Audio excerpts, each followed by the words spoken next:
Hi guys, welcome to nerdygirltv. Today we're going to talk about recent cosplay I've been working on, which is Erza Scarlet, more specifically her Armourless armour. Because I've been posting a couple of pictures around some cosplay pages, and a lot of people have been really impressed with the Hakama trousers that I've created from scratch, and people have asked me how I've done it. So I'm just going to take the time now to kind of explain what I've done with specifically the trousers, but everything that I've done to date with the cosplay, because most of the elements that I've built are pretty much done, so I can talk about most of it. But the first thing I worked on was the trousers, so obviously I spent a very long time looking at the source image, which should be just there, just so I understood exactly what it would entail. And then I spent quite a lot of time looking for Hakama patterns, and they were really complicated for me to understand. This is my first proper from scratch cosplay, so I looked around for something that looked similar but was a bit easier to follow. So eventually I found a YouTube tutorial on how to make Palazzo Pants, which will be right here. If you click on the image here, it'll take you straight to that video, and it'll show you exactly how I made the basic pants for the cosplay. That took me, it says it's a 20-minute process, but because it was my first time, it did take me a couple of hours. Yeah, so that's the basic red fabric that I used. I ended up buying 2.5 meters of red polycotton, just so I knew I had enough. It's better to be safe than sorry. With plenty of material. I did have a slight problem with the waist, but then if you're good with a sewing machine, it's literally just bringing it in at the waist, and you can work it out. So after that, what I did was I got 2.5 meters of yellow satin, about a metre of black polycotton, and about 2 meters of white polycotton for all the other elements on the trousers. The first thing I had to do was sort out the flame on the bottom of the trousers. So me and my bestie, my best friend, we drew a lot of different flames and decided which one looked best. We used old wrapping paper, just drew on the back of it, and then cut out the one we thought was the best fit. So the image will just be up here. What I can do is on my Facebook page I will put the image. Just copy it if you want. The best thing to do is to make sure it's printed onto an A3 size, because that's roughly the sort of size that I was aiming for when I drew it. And make sure you use the big block at the bottom as well, because that gives you the right height for where the flames finish, because the flames need to finish about knee height on the trousers. So I ended up going and drawing about 5 flames in a row. You may need more, you may need less, depending on how wide the pant leg is. I cut them out, and then the really tricky part was using the black polycotton to make the outline. I ended up having to use tailor's chalk and going around the edge, and then making a thick strip from that and stitching it on individually. It was normally one half of the flame, then the other half. That was very time consuming, but it was probably the best way for me as a beginner to get the effect that I was looking for. Obviously throughout this whole process I was pinning everything together to make sure it all stayed in place as well. So once I had put the black onto the yellow, I placed it onto did each trouser leg separately. So I did one trouser leg followed by the other, and I pinned it all into place going around the pant leg, and then I did it all in one continuous stitch on the sewing machine. Again, time consuming, was a bit fiddly, but as you can see by the finished product, I think it really worked. So you did that with both legs, and then, because if you'd note, I didn't hem the red. So when I finished the basic trouser, I didn't hem it. I waited until after I'd stitched the yellow on, and I just hemmed that over and I stitched it all together. That way it was a bit of a neater edge, in my opinion. It just worked better for me, but it's whatever works best for you. Once I'd done all that, I used the white polycotton to cut out some like pocket shapes. again, using some paper, I sketched out roughly where the pockets should go on the trousers. At this point I'd realised I needed to have a back panel, like a back belt loop, which is quite large, it's meant to go up onto the back. And just to make sure that everything stays in the right place, I also added some belt loops using the leftover red fabric. And once I'd stitched those on, I also stitched through the middle of the belt loop. The belt loop was about 10 centimetres in length, and that went from the top of the waistband to wherever it finished. But then I stitched across the middle of it to create 2 belt loops, which allowed for the diagonal double strapping that you see on the image.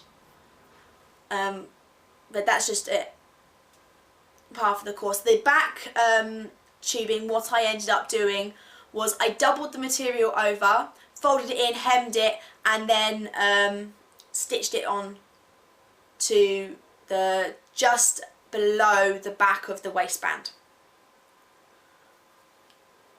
And then I again stitched the white pocket shapes on, making sure they were tacked on correctly and securely. The final bit that was also really tricky was making the straps, the ties, because that was several meters of white polycotton that I had joined together to make a tube. The trickiest part of that was getting it from inside out to right way out, the right way up. That was very time consuming, but definitely worth it if you look at the finished product. And then I stitched them all together using a ladder stitch by hand. So I had about 4, maybe 5 meters of this material in one long strap, one long piece. And then starting from the back, I put the white tie, as it were, through the back tie. Oh no, sorry. Started from the front, went from the front, went round the back. So it went through the front on the bottom belt loops, because it has a straight edge, through the back big belt loop panel, and then through the top belt loop, so then it came down on a diagonal to meet the middle, and then I just found the way of tying them up, and then fed them back through so that I could tie them again and kind of hide the excess tie in the back back panel. That's about it for the trousers. I hope that's a decent enough walkthrough of what I did, but it really was, the template was key. So making sure you've got that template so you can do the flames, and then lots of dressmaker's pins so you can tack everything together and make sure it is secure. Make sure the material is flat when you're stitching. That's the only advice I can give. But if it wasn't for finding that video on how to make the trousers from scratch, I would probably have been in a lot more trouble, shall we say. It would have been a bit more challenging for me. So I made the trousers, and then I had decided to move on to the katana. This was probably the more challenging, in a sense, for me, because I've never made weaponry before in any way, so I wanted something that was easy for me to start with. So I ended up having an extra wide wrapping paper tube.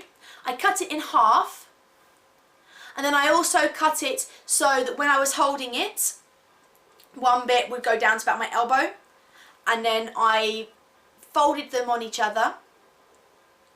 There's one doweling in each one just to keep the slight rigidity, so that each section, even though it's connected, it just gives it a bit more strength and support. And then using PVA glue, I layered up about 5 pieces of paper, drew a circle once that was all dry, and I used that to make the handguard. And once that was all in place, and I used masking tape to make sure it was kind of taped in place, I paper mache'd over it about 2 or 3 layers, and left that to dry for a couple of days. Using string for the raised edges just to give it a bit more detail. And then once that was all dry, I went and got a spray can of aluminum from Hobbycraft. That was about £6-7. I gave it about 3 or 4 coats of silver aluminum spray. And to finish off, I'm going to use some gold paint from Games Workshop. Just to add in the hilt details, and then get some electrical tape, black electrical tape, to go around the handle to create a strapping, like the leather strapping detail on the handle for when I grip it. And then for the top, it's just going to be 2 rolls of bandages from Boots. They're like £1.50 each for a roll. They're 4 meters a roll, just to make sure I'm secure. But yeah, that's about it. Once I've got the whole thing together and I can do a shoot, I will. Oh, the wig. The wig came from, actually, it was a company that was at LFCC in July. It cost £15, but I'm sure there's plenty of places online where you can get an extra long wig. It was about 90 centimetres in length from top to bottom.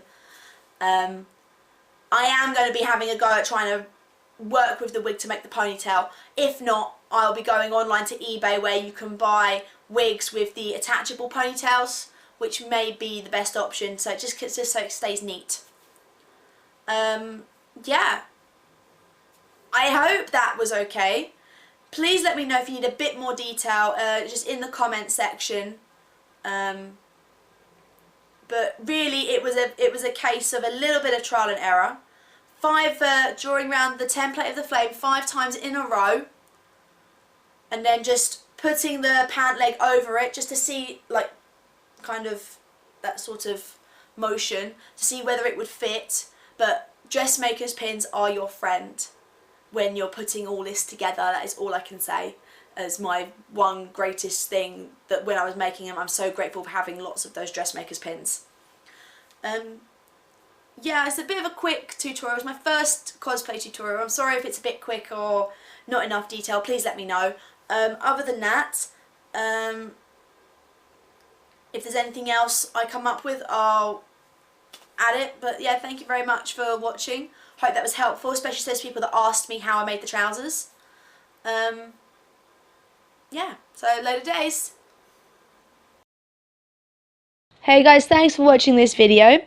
If you like what you see, please click on the images you see on screen and it'll take you to more content from nerdygirltv.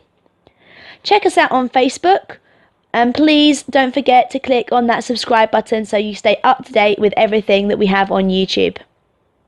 Later days.